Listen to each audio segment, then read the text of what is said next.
ये इसमें चीज़ है ना वो यही है मेजर फील्ड्स ऑफ बायोलॉजी, ये आपके एग्जाम में आएंगी, इसको पढ़ना है। ठीक है, तो ये अब मैं बताती हूँ। बायोलॉजी में 3 बेसिकली मेन डिविजन्स होती हैं। अब इतनी सारी चीज़ें जो हम कह रहे हैं कि हर तरह के क्वेश्चंस को बायोलॉजी कवर करती है, तो बिल्कुल करती है, मगर वो बहुत ज़्यादा वास्ट फील्ड हो जाती है अगर हर चीज़ एक ही सब्जेक्ट के अंदर आ रही होती है, ठीक है? इसलिए 3 फील्ड्स में बायो को डिवाइड किया हुआ है। एक होती है बॉटनी, एक ज़ूलॉजी और एक माइक्रोबायोलॉजी, ठीक है? ये 3 मेन बड़ी वाली फील्ड्स हैं। Main divisions of biology are botany, botany होती है प्लांट्स रिलेटेड, फिर ज़ूलॉजी एंड माइक्रोबायोलॉजी, ठीक है?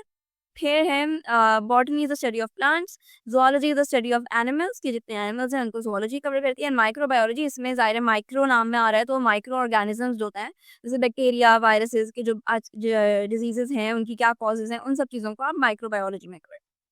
फिर अब इन 3 मेजर फील्ड्स की भी सब फील्ड्स हैं, जिसको मतलब एक्चुअली आप कहते हो कि ये सारी स्पेसिफिक फील्ड्स हैं जिसमें अभी लोग जाते हैं। तो वो हैं सब फील्ड्स ऑफ बायोलॉजी, वो बहुत सारी हैं, हम उनमें एक वन बाय वन करके जाएँगे। ठीक है? तो सब फील्ड्स ऑफ बायोलॉजी, तो सब फील्ड्स में आती है सबसे पहले मॉर्फोलॉजी। Number 1 is morphology. तो मॉर्फोलॉजी नाम सुन के जैसे हम कहेंगे मॉर्फिज्म या कोई सारी चीज़ होती है, तो वो होता है कि साइज़, शेप और स्ट्रक्चर क्या है किसी भी चीज़ का। अगर हम मॉर्फोलॉजी जनरली भी बात करें, तो वो होता है कि किसी चीज़ का स्ट्रक्चर क्या है, वो स्ट्रक्चर के ऊपर फिज़िकल अपीयरेंस के ऊपर बेसिकली बात करती है। तो अगर हम इसमें एनिमल्स, प्लांट्स और माइक्रो ऑर्गेनिज़म्स की बात करें, तो उनकी जो साइज़, शेप और स्ट्रक्चर है, उसको अगर पढ़ते हैं, तो वो मॉर्फोलॉजी होता है। ठीक है? तो इसको अगर मैं लिखूँ तो यही है, it is the study of size, shape and structure of organisms. Organisms क्या हैं? Animals, plants and microorganisms. ठीक है? और सबसे इम्पोर्टेंट बात, हमने इस चैप्टर के ग्रैंड टेस्ट का जो प्रैक्टिस टेस्ट है उसका लिंक हमने डिस्क्रिप्शन में डाल दिया है। आप डिस्क्रिप्शन में जाकर ये ऊपर पहला लिंक है प्रैक्टिस ग्रैंड टेस्ट को, यहाँ पे जाएं और सॉल्व करें और प्रैक्टिस करें।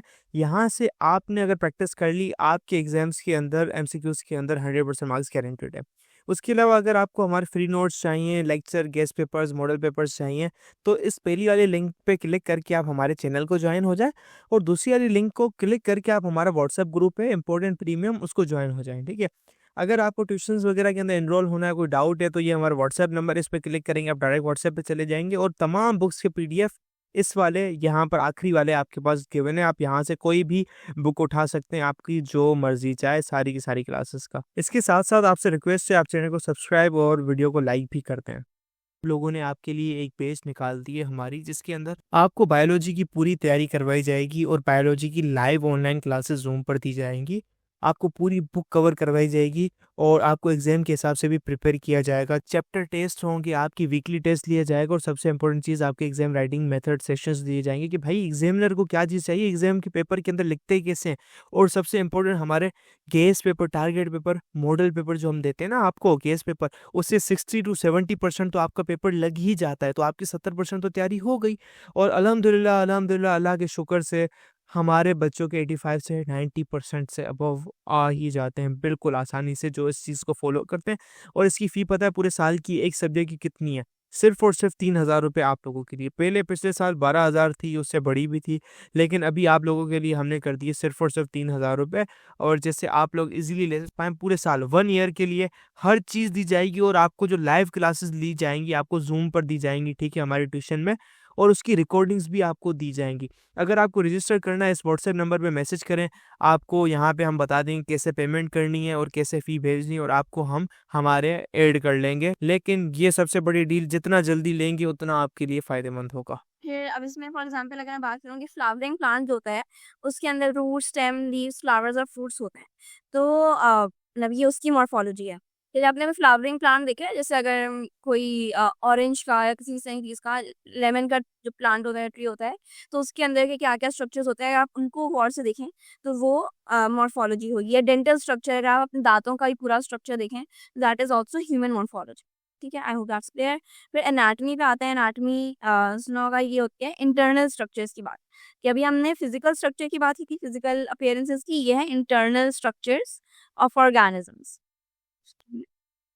इंटरनल स्ट्रक्चर, तो इसमें जैसे अगर कहें कि हार्ट का ये स्ट्रक्चर होता है, या डिफरेंट बॉडी पार्ट्स हैं, हार्ट, ब्रेन, किडनी, वो एनाटमी पूरी डिस्कस करती है। Study of internal structures of organism. ये थर्ड पे है फिजियोलॉजी। फिजियोलॉजी एक बहुत कॉम्प्रिहेंसिव फील्ड है। इसमें अब ऑर्गन्स के जो, अच्छा, इंसानों के अंदर ना डिफरेंट ऑर्गन्स होते हैं। जो आपने हार्ट, ब्रेन, किडनीज, लिवर वगैरह सुना होगा, ये सारे ऑर्गन्स होते हैं, ह्यूमन ऑर्गन्स। तो इनके जो फंक्शंस पे आप पढ़ते हो या उनको स्टडी करते हैं, कि डिफरेंट ऑर्गन्स के क्या फंक्शंस हैं, वो फिजियोलॉजी कवर करती है। ठीक है, तो the study of functions of functions of various living organisms. फिर है, जैसे अगर आप एग्जाम्पल इसकी करें तो डाइजेशन, रेस्पिरेशन, एक्सक्रीशन, फोटोसिंथेसिस, ये सारे टॉपिक्स जो हैं, डाइजेशन वगैरह, इसमें ये सब चीज़ें आगे आके बाद इसी कोर्स के अंदर, चैप्टर्स के अंदर पूरा अलग अलग चैप्टर, रेस्पिरेशन का अलग है, फोटोसिंथेसिस का अलग है, डाइजेशन और एक्सक्रीशन क्लास 10 में करेंगे। तो इसमें डिटेल में अभी इसलिए हम नहीं जा रहे, बाद में हर पूरा एक एक चैप्टर इन सब टॉपिक्स के ऊपर है। ठीक है, देन हिस्टोलॉजी है कि the microscopic study of organism. जैसे अगर हम ये बात करें कि टिश्यू कैसा होता है, आपको पता है कि स्किन के ऊपर जो, मतलब स्किन नजर आती है हाथों की या फेस की, तो वो बहुत सारे टिश्यूज से मिलकर बनती है। तो टिश्यूज होते हैं सेल्स का, मतलब कॉम्बिनेशन, तो उनसे जो मिलकर बनती है, that is like epithelial tissue और कनेक्टिव टिश्यू सब। तो वो चीज़ हिस्टोलॉजी कवर करती है। फिजियोलॉजी का मैंने बताया कि जो लिविंग ऑर्गेनिजम्स के जो ऑर्गन्स हैं, और उनके, हाँ, functions of various organs of living organisms. तो जो आपके अंदर ऑर्गन्स है ना, हार्ट, ब्रेन, किडनीज वगैरह, उनका जो फंक्शंस हैं, उन हर पर्टिकुलर ऑर्गन की फंक्शंस पढ़ना, वो फिजियोलॉजी होती है। फिजियोलॉजी के बाद है साइटोलॉजी। अच्छा, अच्छा, इन सब की भी ना, मैंने आपको बेसिक पता होना चाहिए कि हर किसी का क्या क्या की वर्ड्स हैं, इसलिए मैं भी बहुत डिटेल में नोट्स नहीं बना रही हूँ उनके। तो उसमें आप कंफ्यूज नहीं होगा कि मैं इतने नोट्स क्यों नहीं बना रही। जो इंपॉर्टेंट टॉपिक्स होंगे उनकी डिटेल नोट्स आपको सब मिलेंगे। तो साइटोलॉजी है structure and function of cell of, like in biology. तो जैसे सेल होता है, अभी आप जरा सेल का भी पूरा चैप्टर पढ़ेंगे, चैप्टर नंबर 3, सेल पूरा डिटेल में है। तो सेल के भी डिफरेंट स्ट्रक्चर्स क्या हैं, उनकी क्या फंक्शंस होते हैं, वो सब चीज़ें आती हैं अंडर साइटोलॉजी। ठीक है, तो cytology is the study of structure and function of cell. जैसे अब एनिमल सेल्स और प्लांट सेल्स के अलग अलग स्ट्रक्चर्स होते हैं, अलग अलग फंक्शंस होते हैं, तो वो सब चीज़ें साइटोलॉजी में पढ़ी जाती हैं। फिर आती है हमारे पास जेनेटिक्स। जेनेटिक्स नाम से सुन के लग रहा है कि जीन्स वगैरह, या जो आपकी हेरिडिटी होती है, कि क्या ट्रेड्स आपने अपने पेरेंट्स से इनहेरिट किए हैं, अगर रेड फ्लावर्स और वाइट फ्लावर्स इसे प्रोड्यूस करें, इस तरह की सारी चीज़ें जो हैं वो जेनेटिक्स में आती हैं। तो which is the study of genes and heredity. ठीक है, फिर जेनेटिक्स के बाद है मॉलिक्यूलर बायोलॉजी। इसका भी पूरा चैप्टर है, आई थिंक चैप्टर नंबर 5 या 6, ये मॉलिक्यूलर बायोलॉजी का पूरा डिटेल में है। तो मॉलिक्यूलर बायोलॉजी जो है वो स्टडी है आपके में मॉलिक्यूलर लेवल पर। मॉलिक्यूल्स क्या होता है कि एक तो बेसिकली आपको पता है सेल्स होते हैं। अब सेल्स भी ना मिलके बनते हैं एटम्स और मॉलिक्यूल्स के। तो उन मॉलिक्यूल्स को हम उस लेवल पे पढ़ना, वो मॉलिक्यूलर बायोलॉजी में आता है, कि the study of life at a molecular level. फिर एम्ब्रियोलॉजी होता है, कि एम्ब्रियोलॉजी में आता है एम्ब्रियो की रिलेटेड चीज़ें होती हैं, विच इज़ जो अभी अनबॉर्न फीटस या एक ऑर्गेनिज्म जो अभी बना, दुनिया में नहीं आया, उसके ऊपर जो पूरी स्टडी है वो सब, कि development of organism, the study of an embryo and it's develop. Then we have paleontology. Paleontology. तो ये होती है कि जो हिस्ट्री ऑफ लाइफ है ना, जैसे अगर आप लोग इंटरेस्टेड हो कि फॉसिल्स जो है वो फॉसिल रिमेन्स जो मिलते हैं अर्थ में आपको कहीं पे किसी जगह पर, उसकी क्या हिस्ट्री में स्टडी होती है कि पूरी हिस्ट्री में आप चले जाएं कि एक एक फॉसिल से क्या चीज़ें ट्रैक की जा सकती हैं, कार्बन डेटिंग वगैरह, वो सब चीज़ें पेलियोंटोलॉजी में आती हैं। तो इसके थ्रू मतलब आपने कितने सारे स्केलेटन्स वगैरह की पूरी स्टडी हो सकती है, हिस्ट्री पता चल जाती है, सिविलाइजेशन वगैरह, जैसे अगर मोइंजोदाड़ो वगैरह की नहीं होती, तो वो सारी चीज़ें पेलियोंटोलॉजी में आती हैं। फिर टेक्सोनोमी आती है। टेक्सोनोमी होती है कि आप किस तरह से ऑर्गेनिजम्स को क्लासिफाई करके नाम दे रहे हैं। जैसे होमो सेपियंस आपने वर्ड सुना है कि मतलब ह्यूमंस को उसका साइंटिफिक नेम ह्यूमंस का और मैमल्स का होमो सेपियंस है। तो अब उनको किस तरह से क्लासिफाई किया जा सकता है कौन? सो वो जो क्लासिफिकेशन है ना, उस क्लासिफिकेशन को कि classification and naming of organisms, naming of organisms based on traits and species. इसकी मैं ब्रैकेट में लिख देती हूँ एग्जाम्पल होमोसेपियंस। क्लासिफाई किस तरह कर रहे हैं कि क्योंकि बहुत सारी स्पीशीज इस तरह की होती हैं, जैसे इस साइंस में रिसर्च के थ्रू पता चलता है ना कि हमारे और मैमल्स की सेम मतलब सब होमोसेपियंस कहला रहे हैं, वरना तो सबको लगता है कि ह्यूमंस भी अलग हैं और मैमल्स अलग हैं। तो वो जो रिसर्च करके आप क्लासिफाई जिस तरह कर रहे हैं, मतलब क्लासिफिकेशन बेसिकली ये होती है कि डिफरेंट फ्लावर्स देखिए आपने, आपको देखकर सब अलग अलग लग रहे हैं, लेकिन जब आप उनकी स्टडी करेंगे then you will figure out कि अच्छा हो सकता है कि ये मतलब जब पूरी स्टडी करी तो पता चला कि अच्छा ये सारे फ्लावर्स बेसिकली एक ही स्पीशी के थे, जो कि शक्ल उनकी अलग अलग लग रही है। ठीक है, तो वो चीज़ होती है, वो क्लासिफिकेशन होती है। इकोलॉजी आता है। इकोलॉजी होती है कि आपकी और जो ऑर्गेनिजम्स हैं डिफरेंट, वो अपने एनवायरनमेंट के साथ कैसे रिलेटेड हैं, कैसे उनके साथ मतलब साथ में सब मिल के किस तरह रह रहे हैं। ठीक है, जैसे अगर कोई फिश है या कोई मरीन एनिमल्स हैं, इस तरह के एनिमल्स, कोई भी एनिमल अपने एनवायरनमेंट के साथ किस तरह रह रहा है। यानी अगर आप मतलब इंसानों को तो फिर भी इतना ज़्यादा नहीं ज़रूरत होती, बट जैसे एनिमल्स हैं उनको किसी एक पर्टिकुलर हैबिटेट की बहुत ज़्यादा ज़रूरत होती है। क्या कोई स्क्विरल है, वो ट्रीज के बगैर नहीं रह सकती, या फिश पानी के बगैर ज़ाहिर नहीं रह सकती, तो उनकी क्या इंटर रिलेशनशिप होती है, वो इकोलॉजी है कि भाई इकोसिस्टम्स की बात भी आप कह सकते हैं। रिलेशनशिप मतलब कि आपस में दोनों एक दूसरे से किस तरह से लिंक्ड है।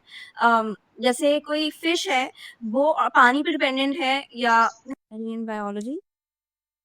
फिर मरीन बायोलॉजी की बात आई कि the study of organisms that live in sea, वो मरीन बायोलॉजी होती है।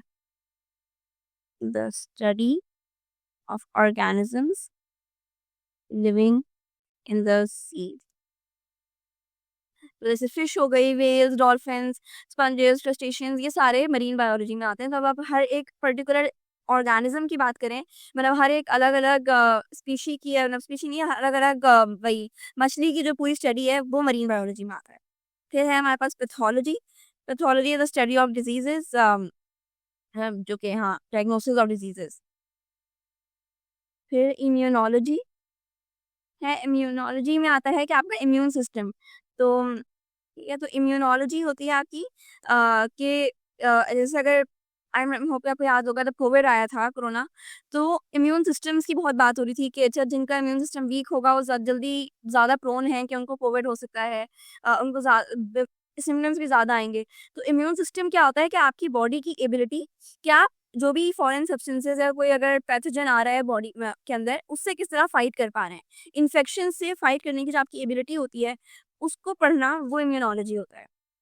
सही है। अब फॉर एग्जांपल अगर आप वैक्सीनेशन लग गई है, आप उस बीमारी से इम्यून हो गए हैं, मतलब वो मजीद उससे इफेक्ट नहीं करेगी। लेकिन कुछ लोगों की वैक्सीन के बावजूद भी इम्यून सिस्टम बहुत वीक होता है, वो बार बार बीमार हो रहे होते हैं। तो ये जो पूरी स्टडी है वो इम्यूनोलॉजी के अंदर आती है। Ability of body to protect itself from pathogens and infectious substances, the study of immunity of organisms। ठीक है, फिर लास्ट वाली है वही फार्माकोलॉजी। तो ये डील करती है जो कि आपकी ड्रग्स होती हैं, या अगर फॉर एग्जांपल कोई मतलब फीवर हो रहा है या गला खराब है, उसमें कौन सी दवाई देनी चाहिए कि वो सही करेगा, दैट डील्स विद फार्माकोलॉजी। सही है। सब्सटेंस मतलब कोई भी चीज़, केमिकल सब्सटेंस होता है कि कोई मतलब अगर आप पैराडॉल खा रहे हैं तो पैराडॉल में एक ऐसा केमिकल सब्सटेंस होता है जो कि फीवर को कम करता है, ठीक है? तो उसी केमिकल मतलब वो केमिकल्स उसके अंदर जिस तरह के हैं ना, वो आपको कि कौन से केमिकल्स कब देने हैं बॉडी को, वो उसकी ऊपर बात हो रही है, ठीक है? ये जो computational biologists help to sequence the human genome, create accurate models of the human brain, map the 3D structure of genomes and model of biological system. अच्छा ये सिर्फ फैक्ट्स होता है, ये कोई मतलब ऐसी इंपॉर्टेंट चीज़ नहीं है, लेकिन मैं बता देती हूँ। कंप्यूटेशनल बायोलॉजी मतलब एक ऐसी फील्ड है जिसमें आप वही ये एक्चुअली इसका जो ताल्लुक है ना, ये इस वाली चीज़ से आएगा। ये यहाँ पे देखिए कंप्यूटेशनल बायोलॉजी लिखा हुआ है।